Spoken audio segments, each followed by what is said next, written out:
Moving abroad is not only a big step but also a major change. There are so many things you need to keep in mind while making this big move. One of these major things is finances. How will I manage my finances in India? How will I manage different bank accounts both in India and the country that I'm moving to? And so many other such questions that cross our minds before we make the big move overseas. In today's video, I will share some essential tips related to finance to ease the path of Indians moving abroad.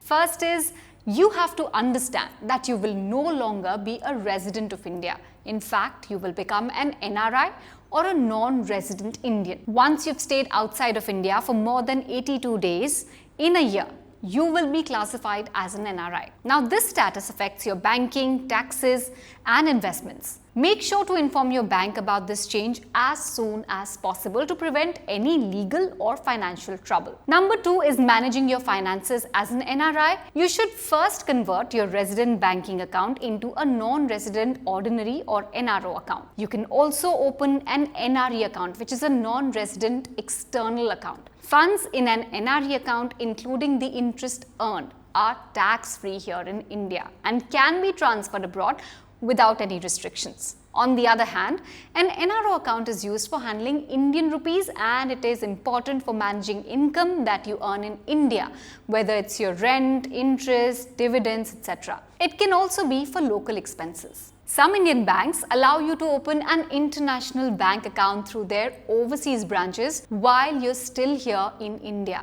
Now, this way you can access foreign currency as soon as you arrive abroad and avoid fees associated with using Indian debit or Indian credit cards internationally. Before you make the big move, you can deposit money into this particular international account from your resident savings account. Make sure all transfers to this account comply with the Foreign Exchange Management Act, also called as FEMA regulations, and the outward remittance limits set by the Liberalized Remittance Scheme or LRS. Designate a mandate holder or power of attorney, POA. Before you move abroad, it's a good idea always to appoint someone to manage your financial and your banking affairs here in India. You can choose to give them a power of attorney or POA or make them a mandate holder. A mandate holder can handle your bank account and investments in India. A power of attorney gives the person a broader range of responsibilities like financial, legal, and property-related matters depending on what you've specified in the POA document. It is important for you to understand how fund transfers take place. NRIs can transfer up to $1 million per financial year from their NRO savings account to their NRE savings account.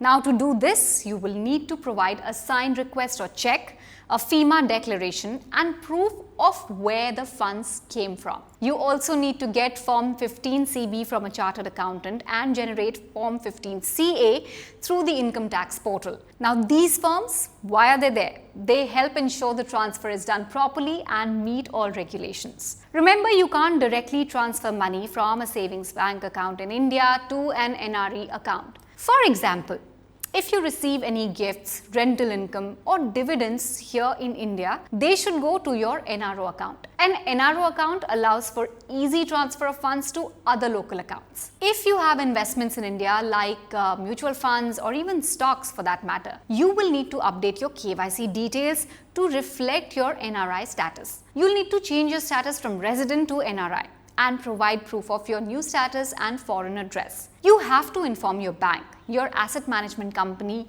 your brokerage, etc. For stocks, you should transfer your holdings to a new demat account and close the old one. The new account can either be a portfolio investment scheme, also called a PIS account, or a non-PIS account. Now, for Public Provident Fund or PPF, NRIs can keep their existing PPF accounts until they mature, but cannot open new ones or renew them after maturity. They can make further contributions only within the maturity period.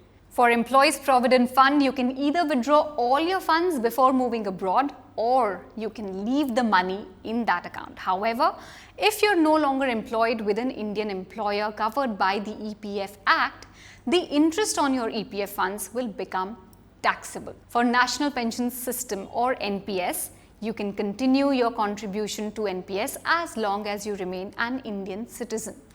Make sure to update your KYC with the Centralized Record Keeping Agency or CRA. Next is to understand taxations. Before moving abroad, you need to follow some important steps to ensure you're tax compliant. You need to provide Form 30C along with essential documents like your PAN card to the Income Tax Department. Request an acknowledgement form from the IT department confirming your tax clearance. If the IT department asks, apply for an income tax clearance certificate or ITCC following their instructions. Once you receive this ITCC, retain the original document. When you move abroad, carry the acknowledgement of Form 30C or the ITCC with you. If you want to know more information, please let us know in the comments below. Notify tenants about your NRI status. Now, if you own any kind of property in India and you have tenants, you need to inform them about your change in status to an NRI. This is important so they can deduct tax at the correct rate.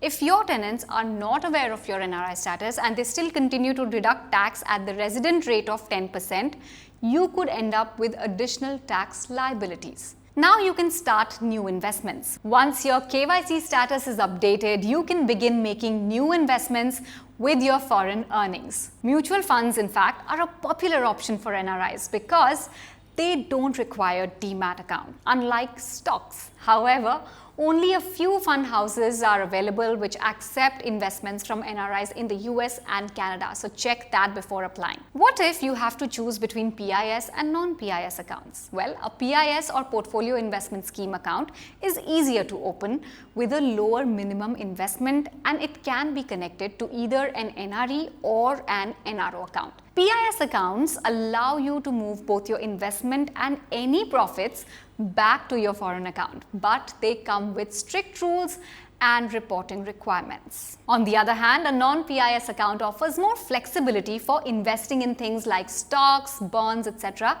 and has fewer regulations. However, it is linked only to an NRO account, which means it's harder to repatriate funds.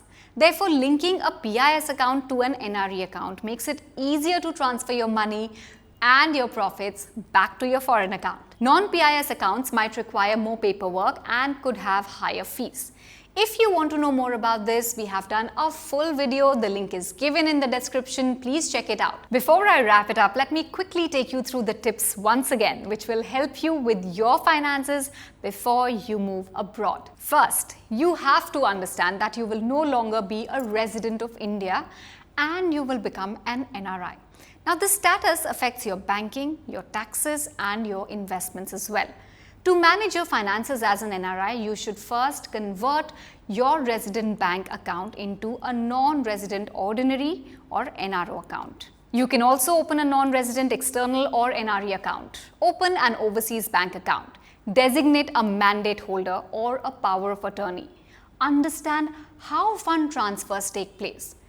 Review and update your existing investments. Understand taxations and compliances. Notify tenants about your NRI status if you have any. Start fresh investments and also choose between a PIS and or a non-PIS account. Do keep these points in mind before you move countries. And of course, if you have any more questions, queries, feel free to drop them in the comment section.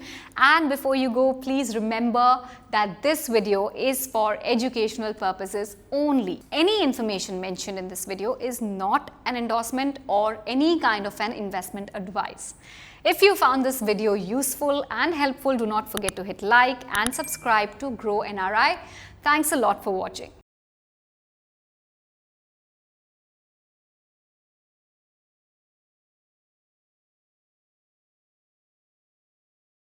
Investment in securities market are subject to market risks. Read all the related documents carefully before investing. Please read the risk disclosure documents carefully before investing in equity shares, derivatives, mutual fund, and or other instruments traded on the stock exchanges.